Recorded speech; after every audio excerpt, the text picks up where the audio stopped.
पे अधिक जानकारी के साथ हमारे सहयोगी कृतेश पटेल जो कि सूरत से जुड़ रहे हैं और साथ ही आशुतोष हमारे सहयोगी बांसवाड़ा से हमारे साथ जुड़ रहे हैं। सबसे पहले कृतेश, इस वक्त आपसे अपडेट वहां का जानना चाहेंगे, स्थिति क्या और जो लोग घायल हैं उनको लेकर के क्या अपडेट है?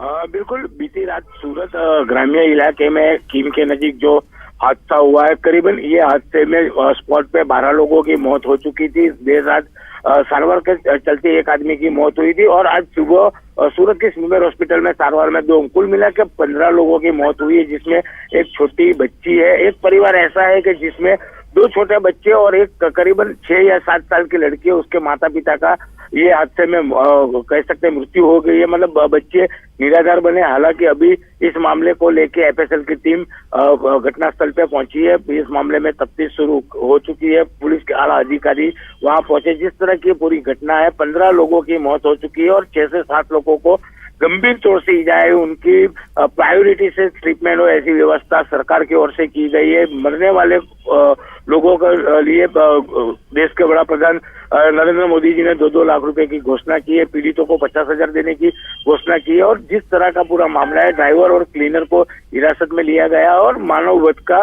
मामला उनके खिलाफ दर्ज करने की कार्यवाही सूरत में शुरू की गई है। कृतेश, एग्जैक्ट वजह क्या थी कि इस तरीके से फुटपाथ पर यह डंपर चढ़ गया? एग्जैक्ट कारण क्या था हादसे का?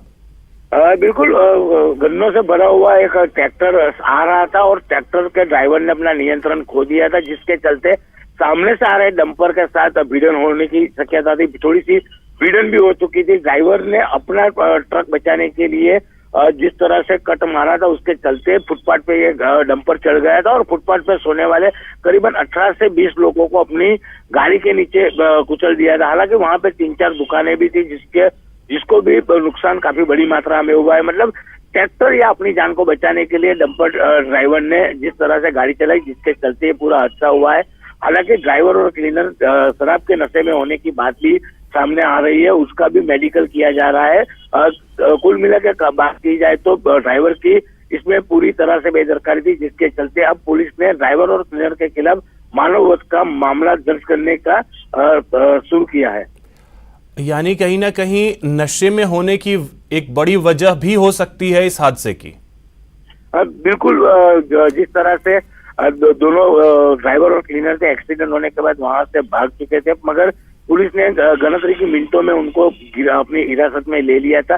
जब ये पकड़े गए थे तब उनके मुंह से शराब की बात आ रही थी, ऐसा पुलिस सूत्रों के द्वारा जानने को मिल रहा है। हालांकि पुलिस ने इस मामले में देर रात कोई मामला दर्ज किया था, मगर जिस तरह से पूरी घटना बनी है, करीबन 15 लोगों की मौत हुई है और 6 से 7 लोग अभी भी गंभीर तौर से इजाग्रस्त है और वो लोग अभी भी अस्पताल के आईसीयू में अपनी सारवार करा रहे हैं। ठीक है कृतेश, आप हमारे साथ जुड़े रहें। आशुतोष इस वक्त हमारे साथ बांसवाड़ा से जुड़े हुए हमारे सहयोगी। आशुतोष, बांसवाड़ा से क्या जानकारी है, क्योंकि जितने मजदूर थे सभी बांसवाड़ा के ही बताए जा रहे हैं? मैं बताना चाहूंगा कि जो सूरत के पास जो दर्दनाक हादसा हुआ, देर रात को हादसा हुआ, उसके बाद यहाँ पे जो कुशलगढ़ उपखंड क्षेत्र है, वहाँ के भीमपुरा पंचायत है, वहाँ के सरपंच को इसकी सूचना मिली थी। तो सरपंच अपने अन्य साथियों के साथ में तुरंत ही वहाँ यहाँ से घटनास्थल के लिए पहुंचे थे और सरपंच वहाँ पे अभी मौके पे पहुंच चुके हैं। और उनसे जो सरपंच से जो जानकारी मिली है उसके अनुसार जो भीमपुरा पंचायत के 6 लोगों की डेथ हुई है, उसके अलावा भगतपुरा करके एक गांव है, छोटा सा गांव है, वहां के एक ही परिवार के 5 लोगों की मृत्यु हुई है।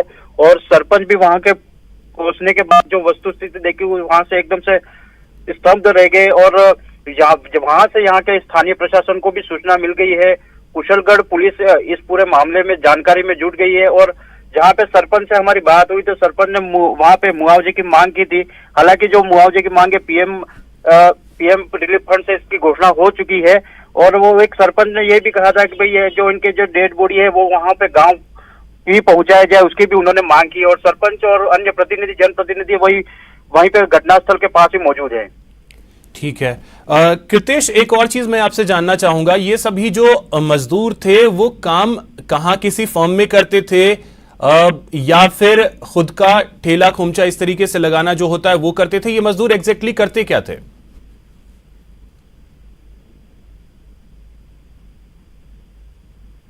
कृतेश, क्या आपको मेरी आवाज मिल पा रही है?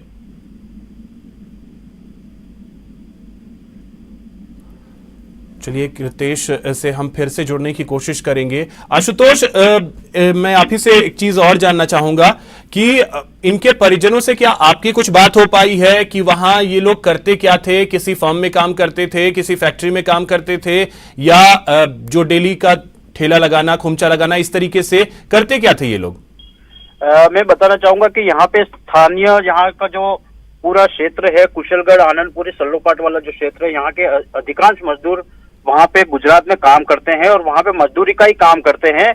अधिकांश जो यहाँ से पहुँचते हैं वो अधिकांश वहाँ पे मजदूरी का, बिल्डिंग के कई काम होते हैं उसमें जाके काम करते हैं। लेकिन ये जो मजदूर है जिनकी डेथ हुई है, वो कहाँ पे किस तरह का काम करते थे, अभी इस परिजनों से किस तरह की बात नहीं हो पाई है, तब जाके ही पता चल पाएगा। लेकिन अधिकांश यहाँ पे लोग दिहाड़ी मजदूरी के लिए वहाँ पे जाते हैं, दिहाड़ी मजदूरी के लिए। आशुतोष, आपकी किस बात कुछ किसी भी जनप्रतिनिधि से हो पाई हो, उनकी कोई प्रतिक्रिया निकल करके सामने आई हो? मैं बताना चाहूंगा कि वहाँ के स्थानीय जो ग्राम पंचायत है, वहाँ के सरपंच वहाँ पे पहुंचे हैं घटनास्थल पे, और उनसे मेरी बात हुई थी तो उन्होंने यही कहा था कि भाई मृतका के परिजनों को मुआवजा मिल जाए और उनके जो शव है वो उनके गांव तक पहुंच जाए, कि ताकि अंतिम संस्कार उनके गांव में हो सके। बिल्कुल, मुआवजा तो प्रधानमंत्री की तरफ से भी ऐलान किया गया है, लेकिन बड़ा सवाल यह है कि इस हादसे को आगे चल करके भुला दिया जाएगा। इसमें जो लापरवाही है उस पर कार्रवाई होना भी तो जरूरी है। आशुतोष जी बिल्कुल, इस तरह की अभी अब पिछले दिनों की बात करें तो इस तरह की घटनाएं बहुत सामने आई है, और जिस तरह से ये रात को ये बिल्कुल सड़क के थोड़े से दूर उन्होंने अपना दिन में काम करते थे और रात को आकर वहां पर सोते थे, ऐसी जानकारी मिली है। और एक तरह से रात को एकदम से डंपर चालक के द्वारा ये जो हादसा हुआ है, उसके बाद में कहीं न कहीं ये ट्रक चालक की, और इसके लिए कोई कठोर एक्शन लेने की आवश्यकता है। बिल्कुल आशुतोष, कठोर कार्रवाई की जरूरत है।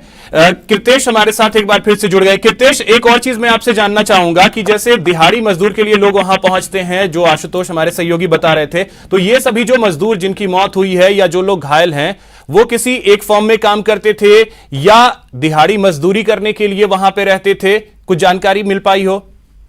बिल्कुल, ये राजस्थान के जो मजदूर थे वो दिहाड़ी मजदूरी के लिए ही गुजरात के सूरत के नजदीक हकीम में आके बसे हुए थे। कंस्ट्रक्शन लाइन में ये लोग काफी लंबे समय से काम करते थे। दिन भर काम करके वही रास्ते के साइड पे फुटपाथ है, वहां पे वो अपने परिवार को लेकर सो जाते थे। और जिस तरह से ये हादसा हुआ है, करीबन वहां पे इससे भी अधिक मात्रा में राजस्थान के लोग रहने वाले हैं। खास करके जो 15 लोगों की मौत हुई है उसमें एक 6 साल की बच्ची की भी मौत हुई है, और एक ऐसा परिवार में है जिसमें 2 छोटे बच्चे और एक करीबन 8 या 10 साल की लड़की है। माता पिता की मौत हो गई है, बड़ी लड़की अपने छोटे 2 भाइयों को संभाल रही है। मतलब राजस्थान से लोग मजदूरी करने आते हैं और यहाँ पे मजदूरी करने के बाद देर शाम को ये फुटपाथ पे अपना बसेरा बसाए रहते थे। बिल्कुल। अब ऐसे में कृतेश, बड़ा सवाल ये भी उठता है कि अक्सर हम देखते हैं कि इस तरीके की घटनाएं जो हैं वो सामने आती हैं। आज की घटना हुई, उसके बाद हम पीछे वाली घटनाओं को भूलते चले जाते हैं, कार्रवाई तो होती नहीं है। बिल्कुल, इस मामले में भी जिस तरह से गुजरात राज्य के मुख्यमंत्री विजय रूपानी हो, देश के वड़ा प्रधान नरेंद्र मोदी हो, या राजस्थान के सीएम है, सभी लोगों ने जिस तरह से दुख व्यक्त किया है, खास करके जिस तरह की मामला है, एक साथ 15 लोगों की मौत हो गई। 15 के 15 लोग राजस्थान के रहने वाले थे, जिसके चलते पुलिस ने अपनी तफ्तीश तेज की है। ड्राइवर क्लीनर को हिरासत में लिया है और खास करके कठोर से कठोर सजा हो इसके लिए ड्राइवर के ऊपर मानव वध का गुना दाखिल किया है। मतलब अब तक ऐसे जो हादसे होते थे उसमें अकस्मात मौत का गुना दाखिल किया जाता था, मगर इस मामले में 15 लोगों की मौत के चलते पुलिस ने मानव वध का गुना दाखिल किया। वो तो सही है कि ड्राइवर को हिरासत में लिया गया, पूछताछ होगी, जो भी कार्रवाई होगी, लेकिन उससे भी बड़ी बात यह है कि आज 21वीं सदी में भी स्थिति यह है कि फुटपाथ पे इस तरीके से लोगों को सोना पड़ रहा है।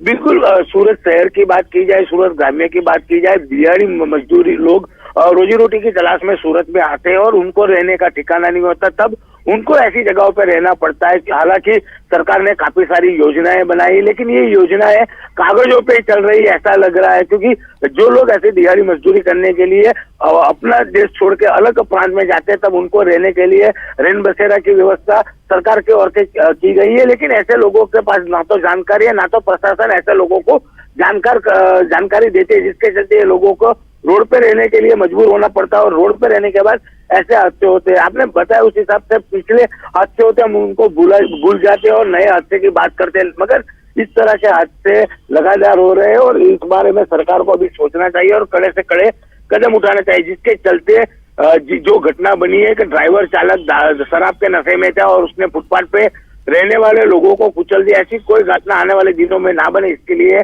सरकार को कड़क से कड़क कानून बनाने की मांग भी की जा रही है। बिल्कुल कृतेश, क्योंकि जिम्मेदारियां तो तय हो ही नहीं पाती हैं। इन 15 लोगों की मौत का जिम्मेदार कौन, ये तय कर ही नहीं पाते हैं।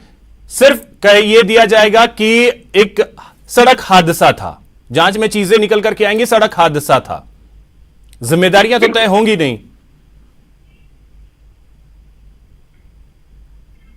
चलिए, बहुत शुक्रिया कृतेश आपका तमाम जानकारी के लिए। आशुतोष, आपका भी बहुत शुक्रिया तमाम जानकारी के लिए।